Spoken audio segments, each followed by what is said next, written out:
All right. Everyone, thank you for joining us on this Earth Day for this button-up workshop.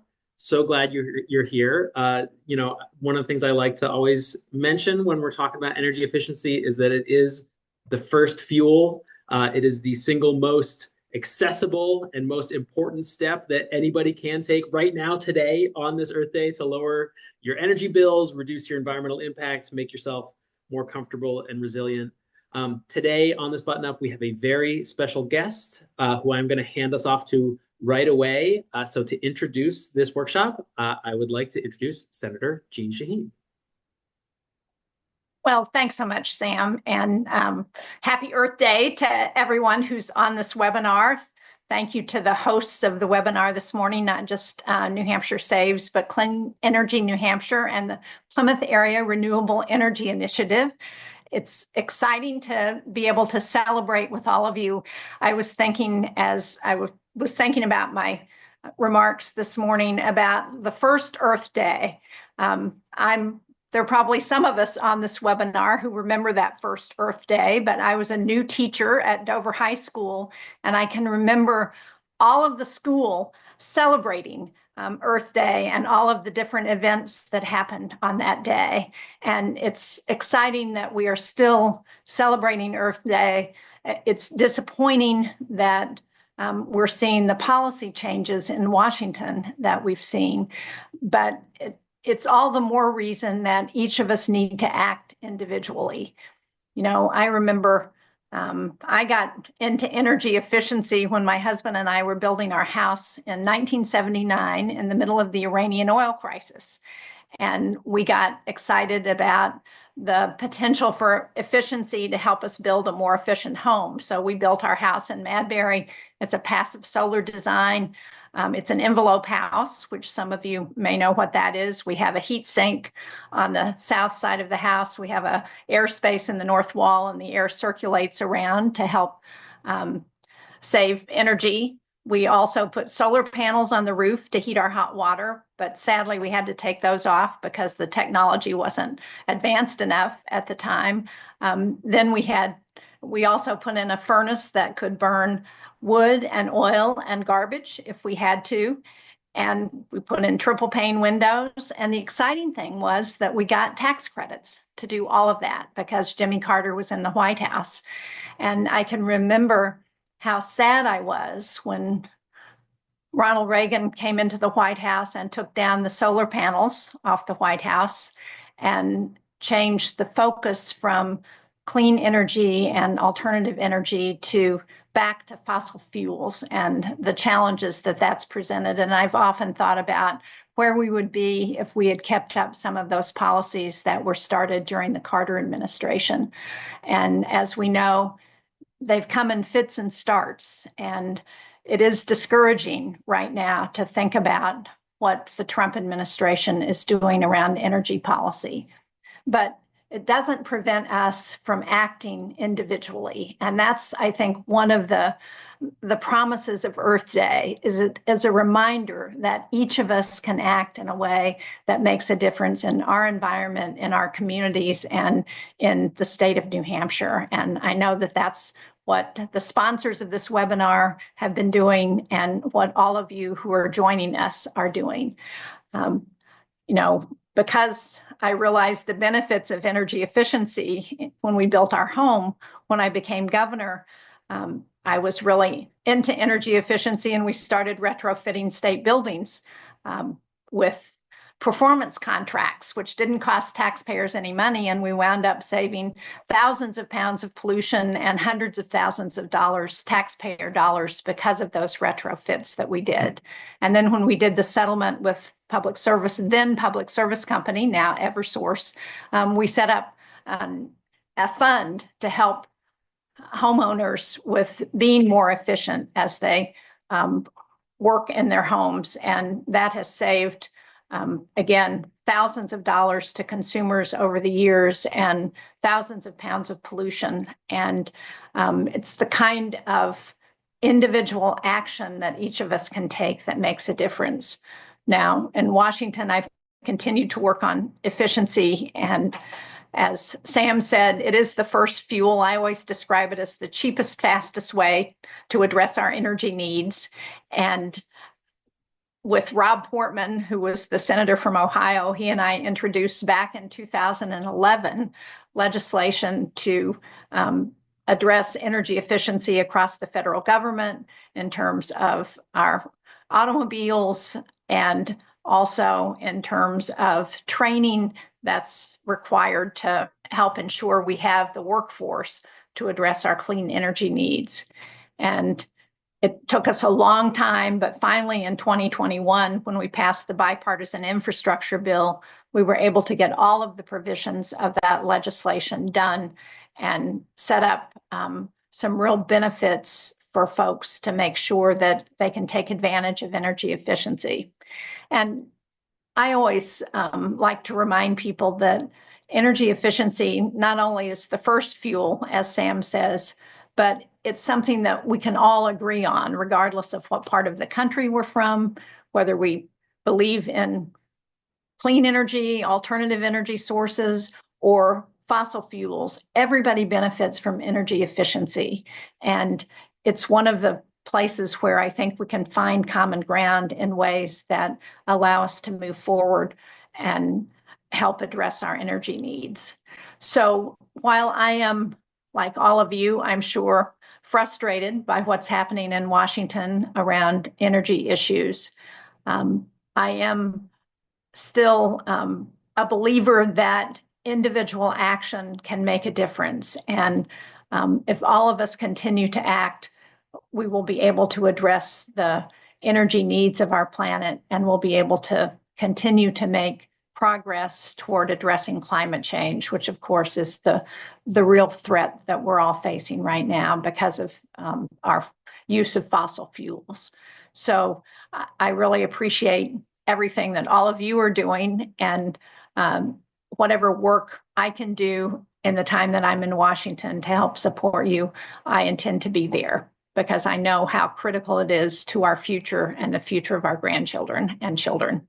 Thank you all. Thank you, Senator Shaheen, and for everything you've done throughout the years. Certainly, your advocacy for energy efficiency specifically will be missed, but I'm sure that there'll be someone else to pick up that torch in the years to come. We'll make sure that happens. So I'm going to just run through some very quick slides before handing it off to our next speakers, who will give us the real technical details. Hopefully not too technical. So next slide here, Beth. So just briefly, if there's anyone here who's not familiar with Clean Energy New Hampshire, this is who we are. We work to try to move New Hampshire forward towards cleaner solutions for our energy economy. Next slide. These are our mission, our vision, our principles. We're focused on moving forward in a way that is affordable and reduces energy burden for Granite Staters, and as well as cleaning up our environment and reducing pollutants out in the atmosphere. Next slide.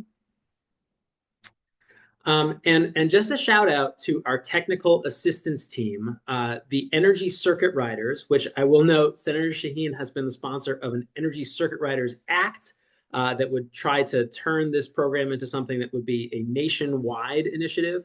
The Energy Circuit Riders are out assisting communities in deploying clean energy projects in their towns, as well as assisting small businesses. So if anyone here is interested in pursuing a REAP grant, that's the Rural Energy for America program through the USDA, we have staff that can assist you with that, which is very similar work. It, in fact, is in partnership with the Plymouth Area Renewable Energy Initiative. So if you have a municipal project you'd like to pursue, or a small business project that you're interested in getting help with, we have staff to help you with that. So please do reach out.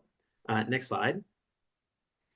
And my last shout out is for Energy Week, just 2 weeks away. This is one of our big tentpole events that Clean Energy New Hampshire does every year. In the fall, we do the Local Energy Solutions Conference. And in the spring, we do Energy Week, which is intended to be for a more general audience, folks that are new to the energy issue and are looking to get their feet wet.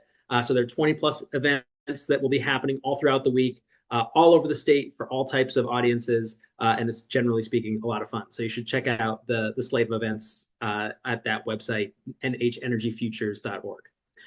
And with that, I'm going to hand things off to Denise Hutchins, who is going to tell you everything you need to know about how to access the New Hampshire Saves programs.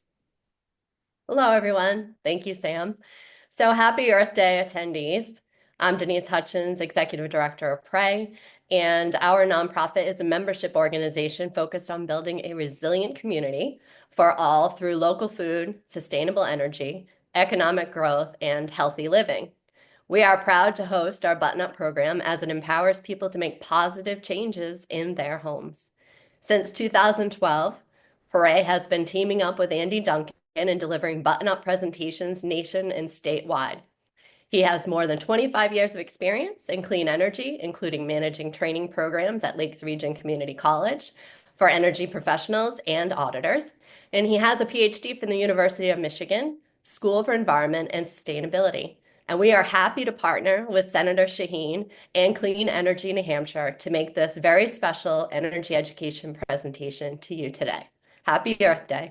Andy? Good morning, everybody. Happy Earth Day. This is such an honor to be part of this.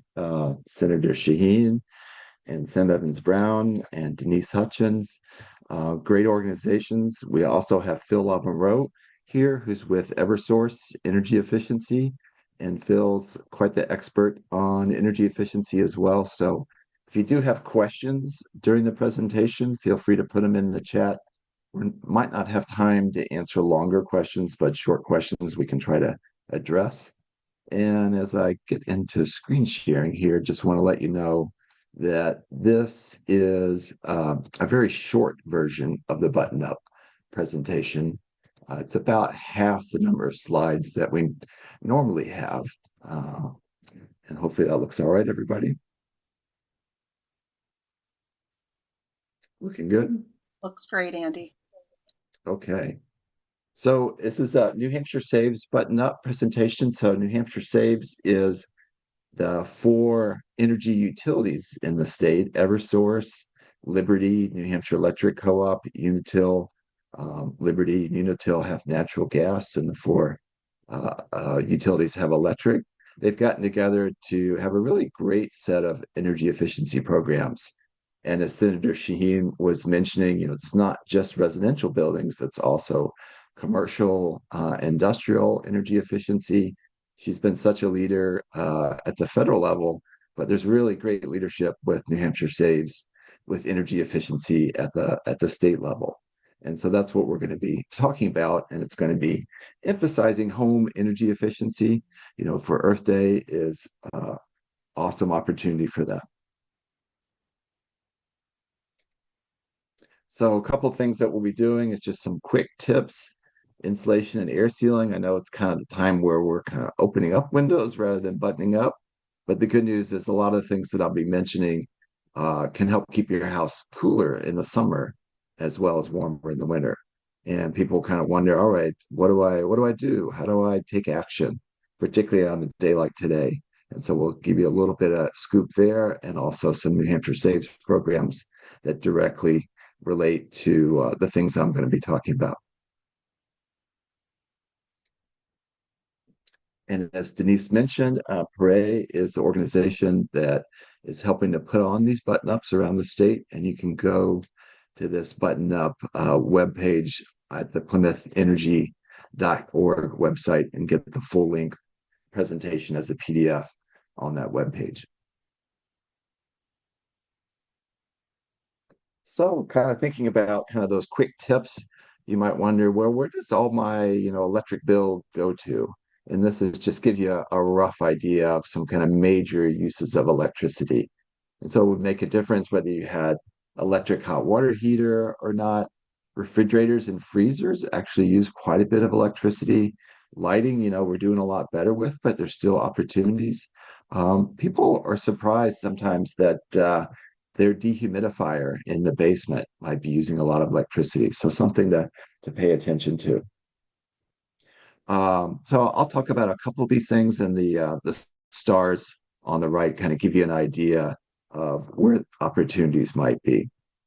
I am going to mention the federal tax credits that Senator Shaheen has been instrumental with, and there's also some Inflation Reduction Act programs that, if we have time, I'll mention those as well. Some rebate programs in addition to the New Hampshire Saves programs. So you might be wondering, okay, well, I've got this big electric bill, and yeah, maybe it's refrigerators, maybe it's my dehumidifier. I'm not too sure. You can actually go to a lot of public libraries in the state. This was a program from a number of years ago where, through a federal grant, a lot of the libraries still have these plug-in electric meters. And so that's a great way for, say, something like a refrigerator, and you're wondering, well, how much electricity does this refrigerator use? Those plug-in watt meters can be really handy for that. And if you're kind of more energy geeky like me and want to find out, well, how much electricity is being used second by second, or different circuits, or different specific uses, you can get whole house electricity monitors. Typically, it's an electrician that needs to install that in the circuit panel, but it can be really handy in terms of figuring out where all that electric energy goes to in your home. And then, these days, a lot of people already have LED lights.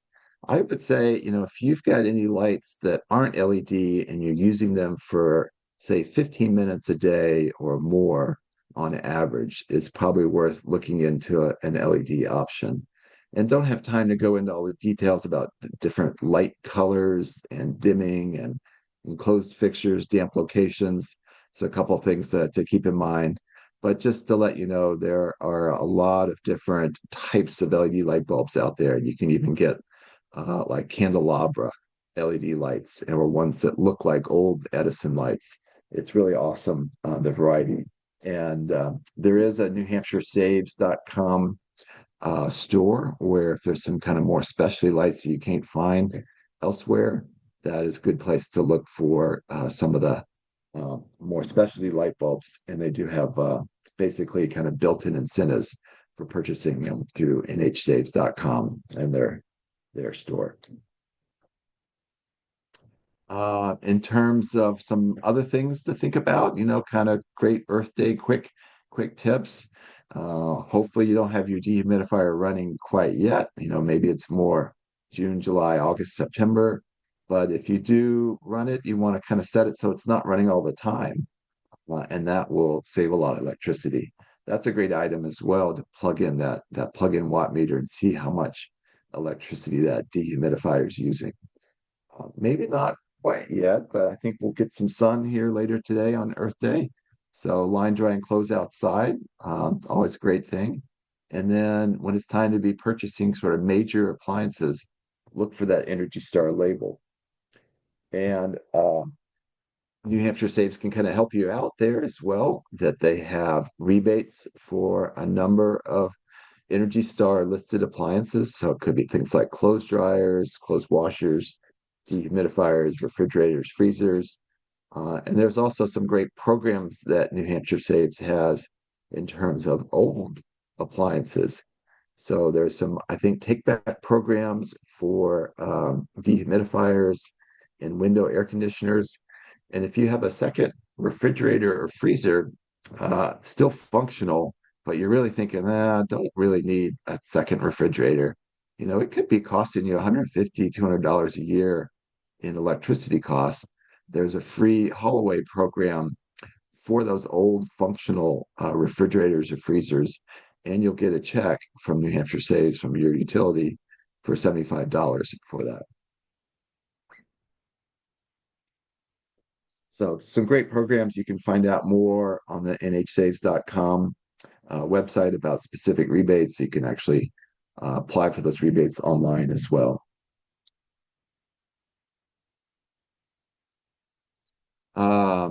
So some other things to think about. The good Earth Day activity would be going and getting pipe insulation, both for your domestic hot water pipes, as well as if you have a boiler and there's uninsulated pipes distributing that hot water in the wintertime from that boiler to your house.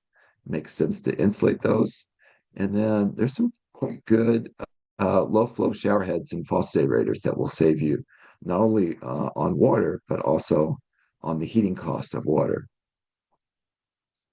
The shower head that we use is about 1.5 gallons per meter, and the typical shower head is more like 1.5 gallons per minute, and the typical shower head is more like 2.5 gallons per minute. So there's some quite good ones that still are going to save you water. And just doing things like turning hot water down to 120 degrees at the tap. That's where you can basically just stand it for about a second or so coming out of the tap. That will save you on hot water heating costs and things like washing clothes in cold water as well. I'll take a quick pause here and see if there's any questions that you want to answer. We are good to go, Andy. Keep presenting, please. Okay. Sometimes I wonder if no questions, that means everybody's following along, or no questions, it's like, huh. Uh, So we're going to kind of switch gears a little bit here and think about kind of the whole house, particularly the envelope of the house. And yeah, this slide kind of makes a little more sense in October, November than it does on Earth Day. But like I mentioned, a lot of the things I'll be talking about that can keep your house warm in the winter can also keep your house cooler in the summer, or mean that your air conditioner doesn't have to work as hard. And just a little bit of building science here, and that is that we tend to think about insulating our homes, which is very important, and that's kind of uh, going after that heat that might be moving through materials via conduction. But heat also moves through air, and that is called convection. And then radiation, not like 3 Mile Island radiation, but more like solar radiation. So later today, if we get the sun out, starts warming up the house, think of heat movement from a warm body to a colder body, like the sun to the earth through solar radiation. So 3 different ways that heat can move, and we'll talk a bit about kind of the practical implications of that in just a bit. So conduction, that's that heat moving through materials. So we address that heat loss, and it could be heat gain in the summertime, but we address that winter heat loss with insulation. And we can measure how good insulator materials are by R value. And so the table here is giving you some R values per inch for different types of materials. There's different types of foam out there that have kind of slightly varying R values. Cellulose is that ground up newsprint. Fiberglass is those bats typically, but it could also be ground up or blown fiberglass. So, typical values for insulating materials of roughly R3 to R7. Um, the whole window of a double pane, pretty decent double pane window, is about R3.5, maybe R4. So, really, you might think of that as a thermal pane window, but it's really not going to be as impressive in terms of insulation as the insulated wall right next to it. And even a couple of inches of wood, which is not considered a very good insulator, is actually going to have more insulating value than a double pane window. And then the last one, I think, is kind of a shocker for a lot of people, but any sort of concrete, stone, or brick, we're talking about very low R values. In other words, those materials, concrete, your concrete basement foundation or bricks or stone, those conduct a lot of heat from the inside of the house to the outside in the wintertime.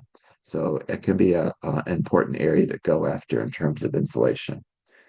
And we have to keep in mind that, if you go and do it yourself insulation, and you see, say, for example, R38 on a big roll of fiberglass insulation, that's great, but it needs to be installed really kind of covering the whole area that you're going to be insulating to be that R38. And if there's gaps and things like that, that can really reduce the total R value. So it's as much as what kind of materials you use as how well it's installed. And it's a good thing to be thinking about in terms of working with a professional, asking them, how do they make sure that insulation is installed completely? So kind of moving from conduction to convection, we like to use the term the stack effect, which in the wintertime, the colder it is, the stronger that stack effect is. But it's kind of that hot air balloon effect that as air warms up, it tends to be more buoyant. And so that warm air, if there are little cracks, say like around your attic hatch or in the attic, that warm air can be leaking out of your house. And there are definitely some houses in New Hampshire that are losing more heat in the wintertime from air leakage than they are from lack of insulation. But it's something that's just not very noticeable for us. And you might be wondering, well, how can I, figure out how much of an issue I have with air leakage in my house? Well, the best way to do that is with a device called a blower door, and I'll be showing a picture of that in a little bit. Um, that warm air that leaks out in the wintertime up high, there's cold air from outside that leaks in to take its place. And that can make houses pretty cold and drafty in the wintertime. So it can really make a big difference in terms of comfort to go after those air leaks. So if we're thinking, okay, maybe have like a colonial or ranch home. It's a little bit more challenging with cathedral ceilings, but what we call a flat attic. Um, what would be the priority for going after different parts of the home? And the easy way to think about that is A, B, and C. So first priority, highest priority is in the attic, and then the second priority is down in the basement. So the A and B. And then, even though it's an area you're probably in more hours of the day, the center of the home, middle of the home, just not as many opportunities there in terms of air sealing and insulation as the attic and the basement in a typical home. And so, if we're looking at that A, the attic, and kind of wondering, well, how does air leak out from a home? These are just some examples, and you'll see the second photo from the left. There's kind of some blackness around that blown-in fiberglass. That's actually dust that has collected over the years. We sometimes call fiberglass, which you're seeing in the four pictures on the left there. Those are all examples, pink fiberglass. We call it filter glass rather than fiberglass because it really doesn't stop air leakage. It's a nice cozy blanket, but air can move through that cozy blanket. So we really have to air seal first and then insulate once the air sealing is done. And then if you do have any ducts that are up in the attic, really important to seal those ducts as well and insulate them thoroughly.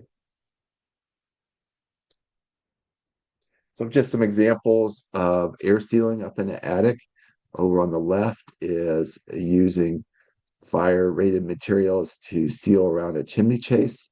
And in the middle, those are can covers or can hats for old style ceiling can lights that were not rated for insulation contact, so have to have a space around them. And then on the right, probably not doesn't need to be done in a lot of attics, but if you have, say, for example, older house, uh, lath and plaster, a lot of little cracks, that's a skim coat of spray foam to make sure that that attic floor is very well air sealed before adding typically blown in insulation. And so here's kind of example on the left.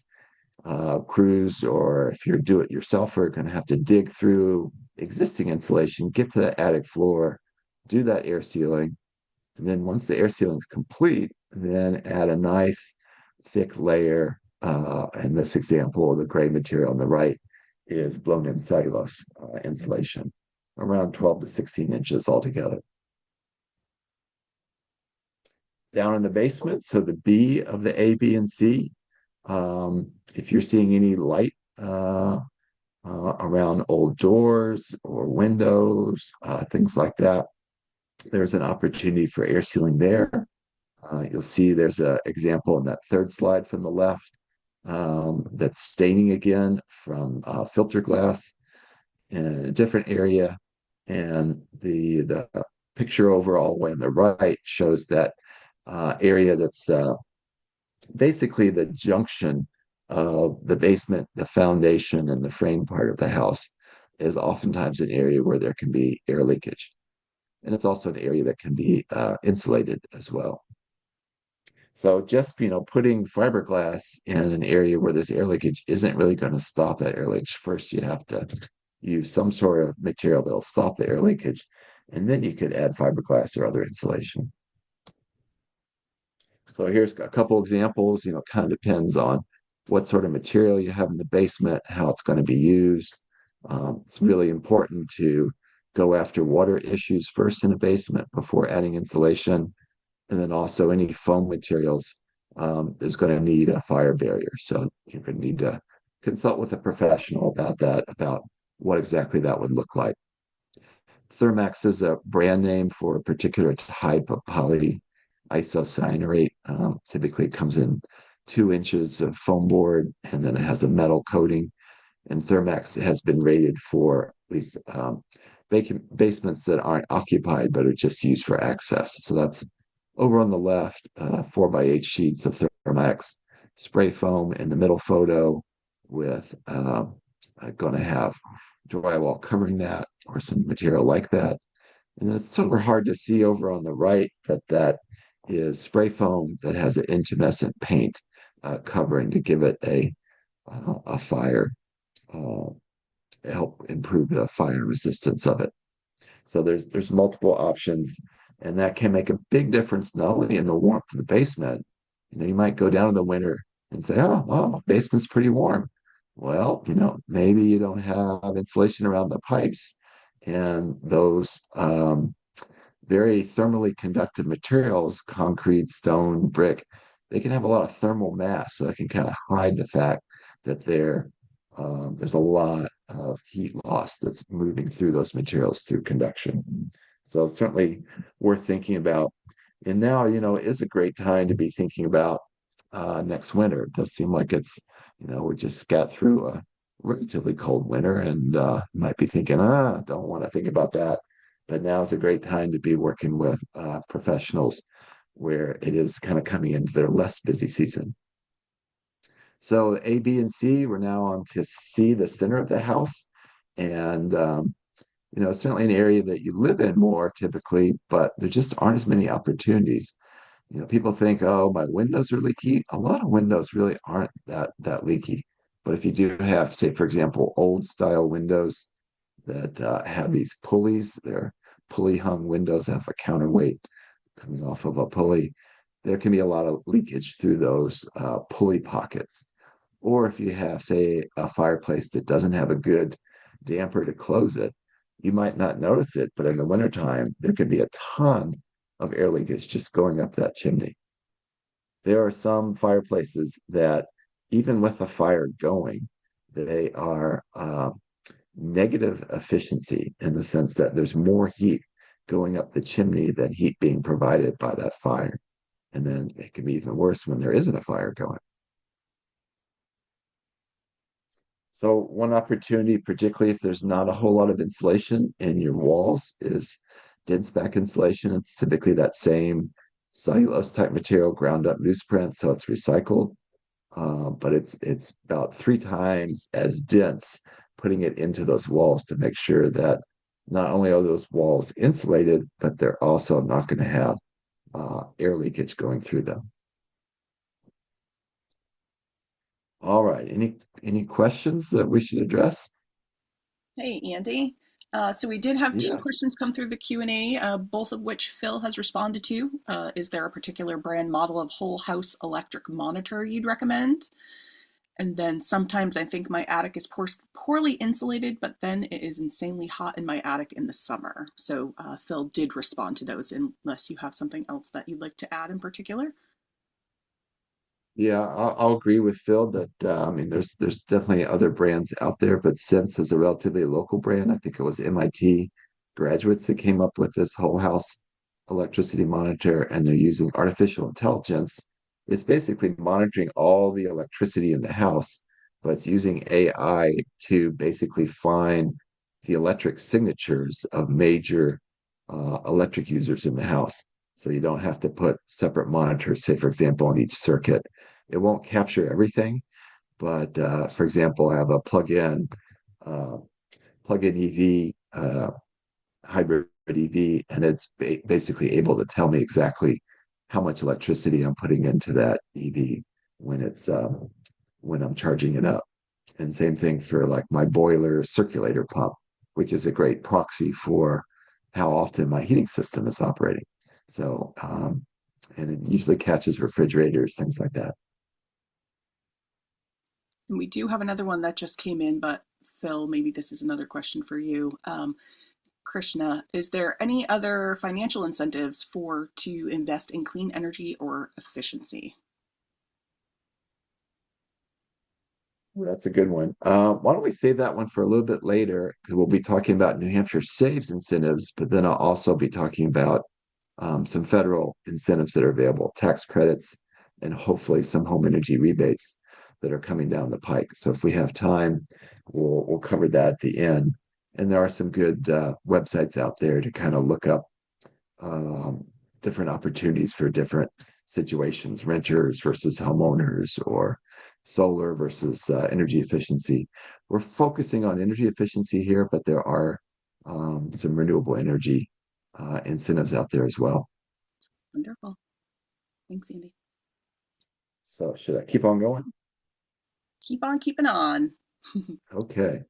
So we were just talking about, kind of buttoning up the home in the wintertime, particularly air sealing and insulation.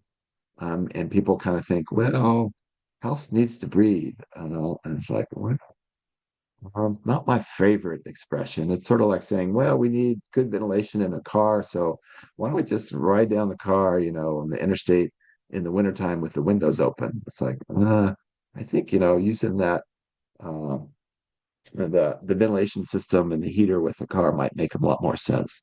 And it's the same thing with the home in a lot of ways, that it really doesn't make sense to having your windows open in the wintertime. But you might want to have, and it would be a good idea to have, um, say, for example, a bath fan to exhaust that moisture all the way to outside that humidity from taking a shower or a bath, or having a good kitchen vent hood to exhaust. If you're cooking fish, you don't want to have that smell permeate the house. And like I mentioned, I'll show a slide in just a little bit, that if you're kind of wondering, how much air is kind of going in and out of the house, the blower door is really the tool to figure that out. And I feel like pretty much every house, every building really in New Hampshire should be getting a blower door test. And it is required by the energy code for new construction. But let's keep on going here.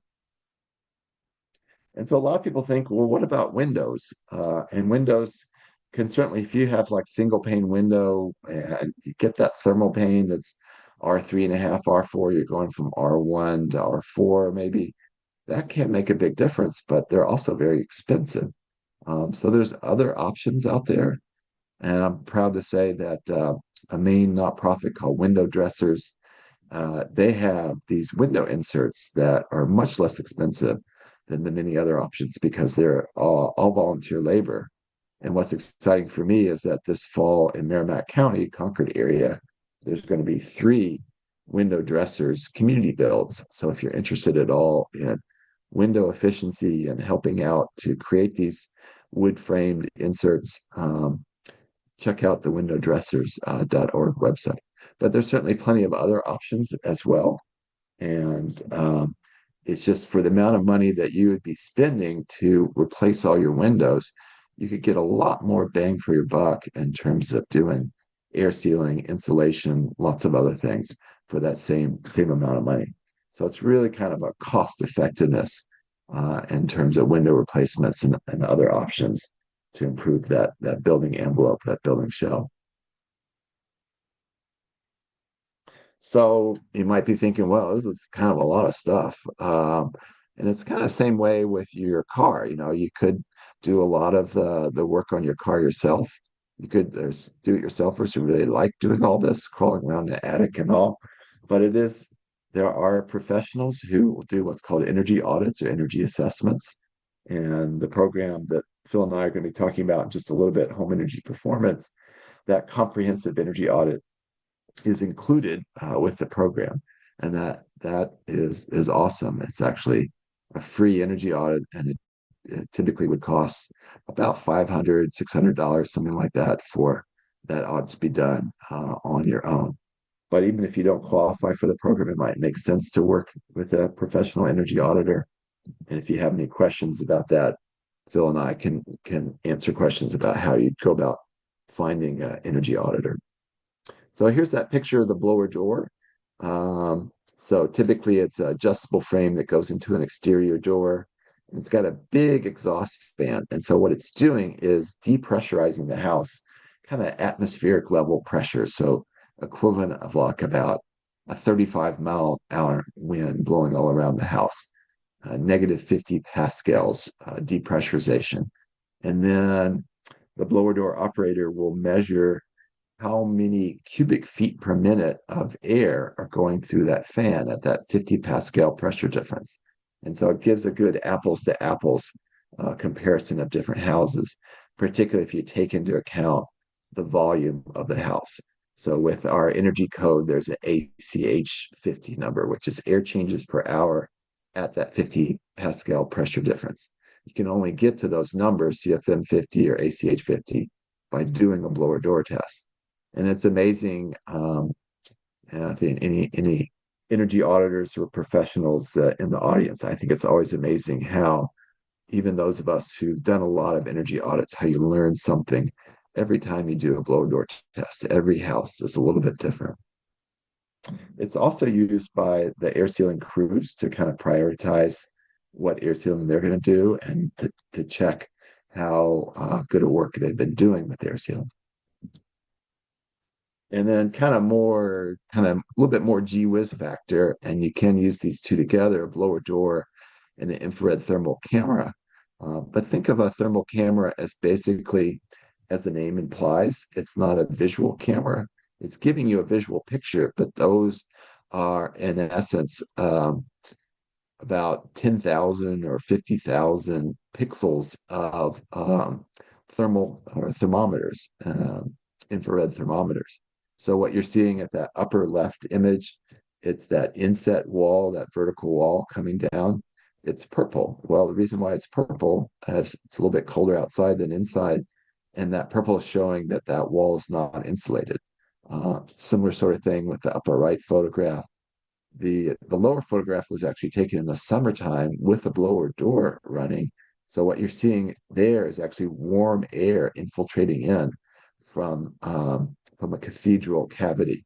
So it's indicating that there's some issues with air leakage right at that peak of the interior of a, say, like a great room, cathedral great room, something like that.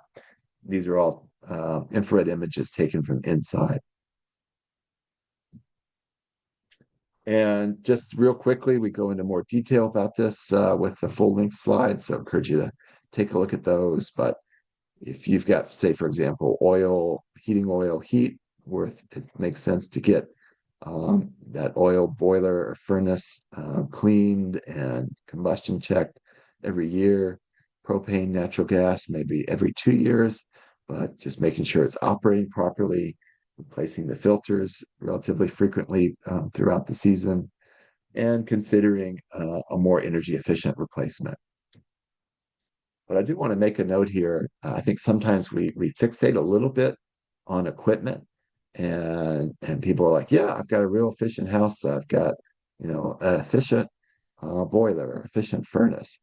And it's like, well, if you had a blower door test done, it's like, no, I haven't had that done. Well, to me, that's a little bit like saying I've got a really efficient pump, pumping in water into this bucket. It's like, well, it looks like there's, some leaks coming out of that bucket. It's like, well, but I got a really efficient pump, pumping water into it. It's like, well, would it kind of make sense to plug up those leaks, and then, your pump wouldn't have to work quite so hard. So it's kind of the same way with our heating and cooling equipment, that, really makes sense to get that building envelope, that building shell in good shape. And then oftentimes that means you don't have to have as big heating or cooling equipment. It may also mean, like, say, for example, if you're using heat pumps and you're considering solar, you might not need as many solar panels because that heat pump won't have to work as hard. It's also really important to go after what we call the distribution system, which is the pipes and ducts moving that heat, or it could be the refrigerant with the heat pump from one place to another. There can be a lot of energy loss with those distribution systems that aren't efficient, aren't insulated, or with ducts aren't sealed. So there's plenty of incentives out there, both from New Hampshire Saves as well as the Inflation Reduction Act, those tax credits that I was mentioning. There's even a 30% tax credit for an EPA certified wood or a pellet stove that's worth checking out, particularly in this state of New Hampshire with a lot of, well-forested state, a lot of wood that's available. But there's also tax credits available now for heat pump electric hot water heaters, which is a great option if you have propane or heating oil heating your domestic hot water right now. And there's also tax credits as well as New Hampshire Saves rebates for cold climate heat pumps. And those are the heat pumps that work well in the wintertime. And just real briefly on heat pumps, I think people understand heat pumps in the summertime, just like an air conditioner. It's basically taking heat from an area, just like the same way as your refrigerator, using the refrigeration cycle. The thing that's a little harder to understand is that a 0 degree day, a good heat pump, a good cold climate heat pump can take heat from that 0 degree air and concentrate it through the refrigeration cycle and provide useful heat. And there's plenty of good cold climate heat pumps that will work quite well on a 0 degree day. So, if you thought, well, heat pumps don't work below 20 degrees very well, there's definitely a new generation of these cold climate heat pumps.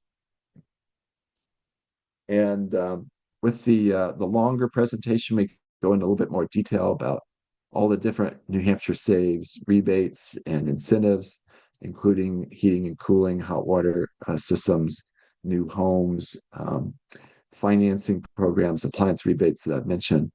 I'm going to turn it over to Phil Moreau here, who's with Eversource and New Hampshire Saves program, to talk about the Home Energy Performance Program, which really relates to a lot of the things that I've just been mentioning in terms of buttoning up your home in the wintertime and summertime. Thanks, Andy. Um, you've done a great job introducing things so far. I wanted to thank Senator Shaheen, Clean Energy New Hampshire, and Pare for their help in putting this on for us. Yep, as Andy mentioned, New Hampshire Saves, NewHampshireSaves.com has great sources of information on appliance rebates. So these are all the rebates that we offer through New Hampshire Saves are ratepayer funded energy efficiency incentives.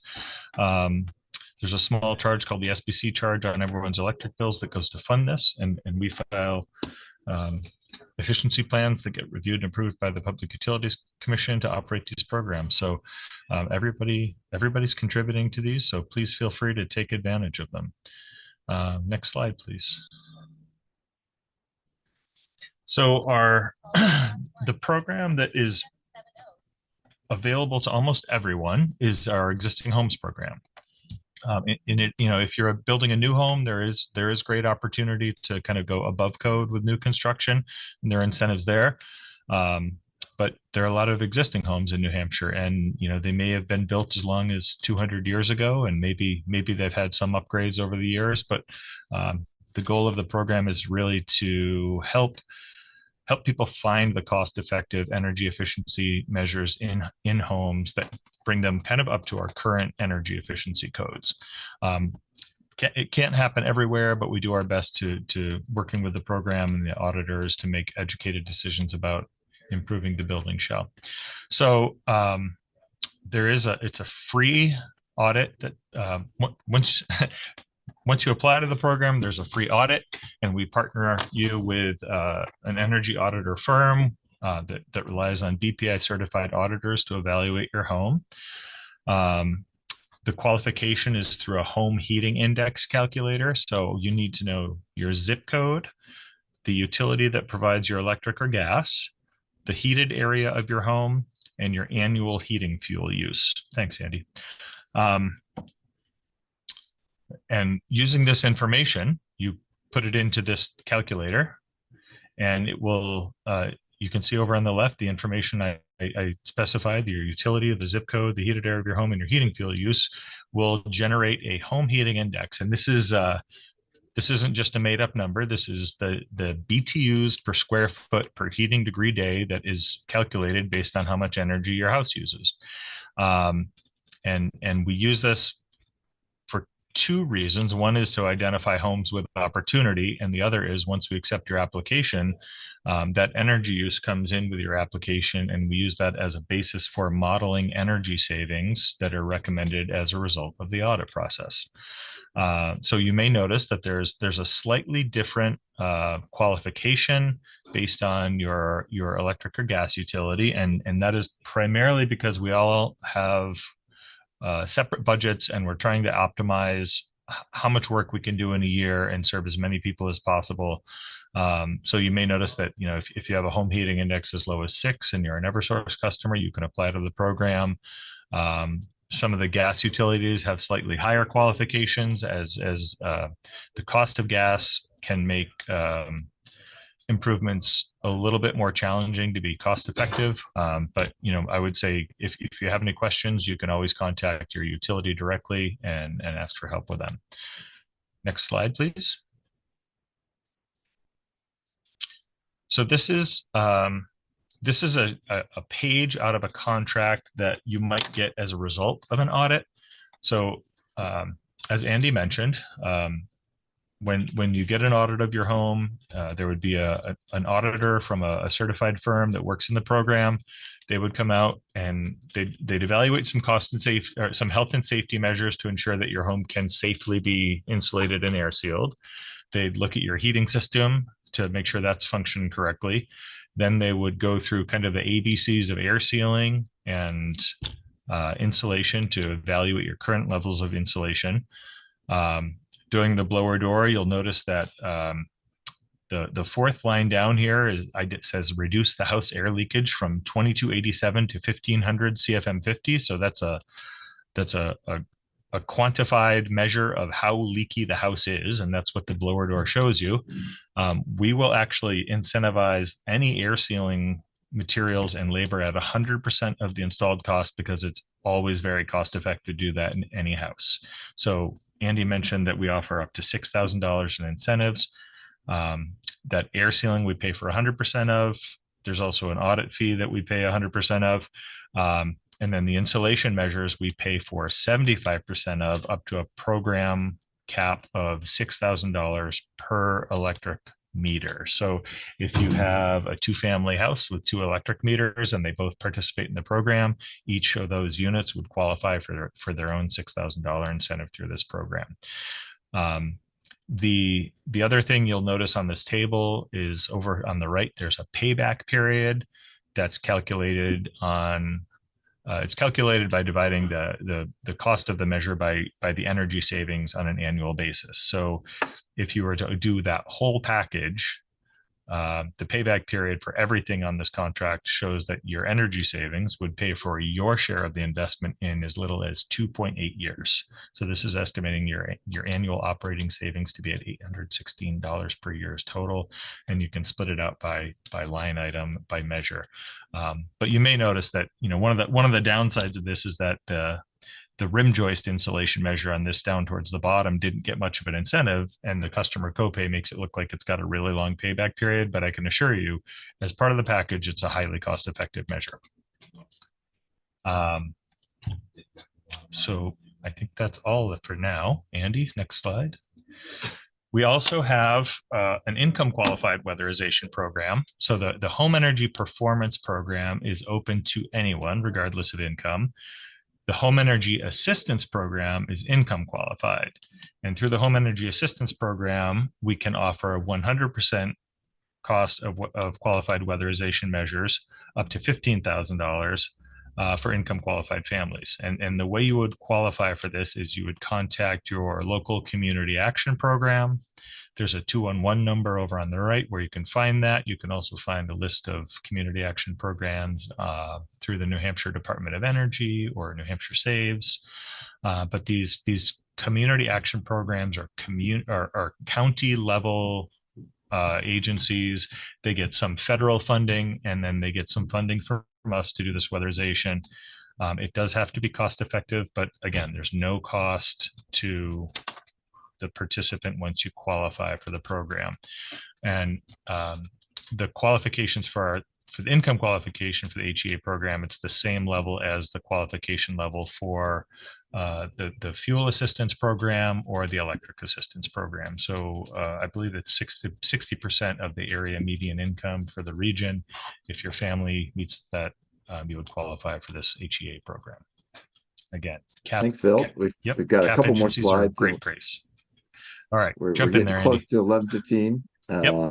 Thank and you. I'll just point out that, say, for example, if you're with Liberty Natural Gas, they have some programs that everybody would qualify for. You could get a smart thermostat, things like that, and not even have to go through that home heating index calculation. So definitely, even if you don't, if you go through this calculation, you could kind of put in some rough numbers and don't meet those numbers, still worth calling your specific utility and find out what other programs they might have for you. So just real quickly, like I mentioned, there are some federal tax credits. It's the Energy Efficient Home Improvement Tax Credit. Some people call it the 25C tax credit. And there's all sorts of particular aspects with this. Like, for example, if you say you go through home energy performance, you could also get, in addition to the utility New Hampshire Saves rebate, a weatherization tax credit up to $1,200, but it only covers materials and not labor. And your typical weatherization invoice does not break out materials and labor. So there are some things that are a little bit confusing. But I also will point out that, let's say you want to get a heat pump hot water heater. You could get that 30% tax credit for that, federal tax credit. And then the New Hampshire Saves program has a $750 rebate.